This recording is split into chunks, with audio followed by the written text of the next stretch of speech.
മറ്റൊരു വിവരം കൂടി നൽകേണ്ടതുണ്ട്. കണ്ണൂർ ചെറുപുഴയിൽ നടന്ന ഒരു അപകടം സംബന്ധിച്ചാണ്. ടോറസ് ലോറി ഇടിച്ച് സ്കൂട്ടർ യാത്രികൻ മരിച്ചു. ഇന്ന് രാവിലെ 6 മണിക്കാണ് ഈ ഒരു അപകടം ഉണ്ടായത്. മരിച്ചയാളെ തിരിച്ചറിഞ്ഞിട്ടില്ല എന്ന വിവരം. അമൽ, എങ്ങനെയാണ് ഈ അപകടം ഉണ്ടായത്?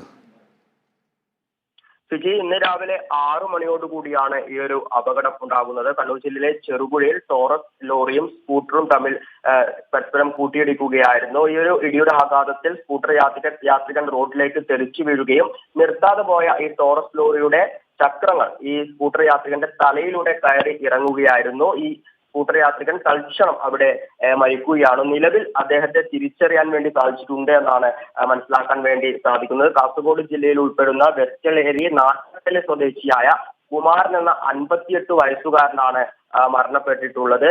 ഈ ടോറസ് ലോറി അല്പം മുന്നോട്ട് പോയതിന്, അതായത് ഈ ചെറുപുഴ ടൗൺ വിട്ട ഉടൻ തന്നെ ടോറസ് ലോറിയെ പിടികൂടുവാൻ വേണ്ടി സാധിച്ചിട്ടുണ്ട്. KL 76 C 75 76 എന്ന വാഹനമാണ് ഇടിച്ചിട്ടുണ്ടായിരുന്നത്. ബാലുശ്ശേരിയിലുള്ള വാഹനമാണ് എന്നാണ് കണ്ടെത്തിയത്. രാജഗിരി, അതായത് ചെറുപുഴയ്ക്ക് സമീപമുള്ള രാജഗിരി ക്വാറിയിൽ നിന്നും കല്ലെടുത്തു വരികയായിരുന്നു ഈ ടോറസ് ലോറി. ഇത് ഓടിച്ചത് പ്രിയേഷ് എന്ന ഡ്രൈവറാണ് എന്ന് മനസ്സിലാക്കാൻ വേണ്ടി സാധിച്ചു. ഈ ഒരു ഇടിയെ തുടർന്ന് വാഹനം നിർത്താതെ പോയതാണ് ഈ ഒരു അപകടത്തിന് അല്ലെങ്കിൽ ഒരു മരണത്തിന് കാരണം എന്നാണ് ഈ CCTV ദൃശ്യങ്ങളിൽ നിന്നും അടക്കം മനസ്സിലാക്കാൻ വേണ്ടി സാധിച്ചത്. ശരി അമൽ.